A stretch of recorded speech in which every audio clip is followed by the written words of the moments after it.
nzahora ndiwe mu bintu byose ngeze kugupfa. Genda umukristo mpora mbihamya, nawe igihugu cyose cyanseka. Genda umukristo wo mu mutima, kuko ubu nsigaye nkunda Kristo. Icyatumye apfa yazize jyewe, nabuzwa n'iki kujya mukunda. Genda umukristo umva ubwo buntu, narakijijwe nkurwa mu byaha. Genda umukristo naho naterwa n'ibyago nkaba no ku rugamba. Genda umukristo nd'umutabazi, mu ntambara ndasana n'ibyaha. Mfite umugaba n'umwami Yesu, nituba hamwe nzahora nesha.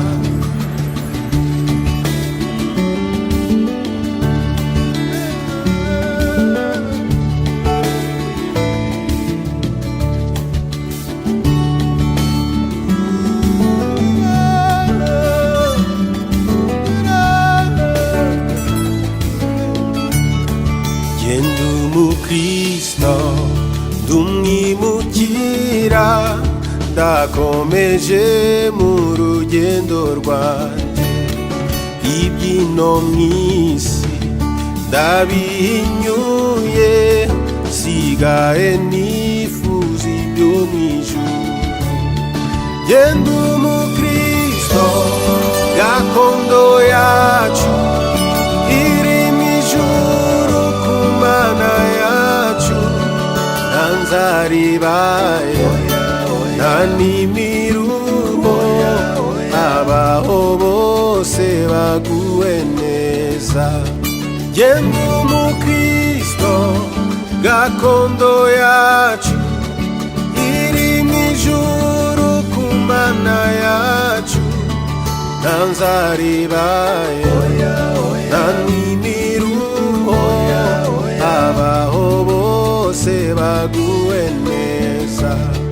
Genda umukristo icyo ni ikintu gihumuriza umutima wanjye, kinyibagiza n'ibyago byose, nkumva nduhuwe n'umwami Yesu.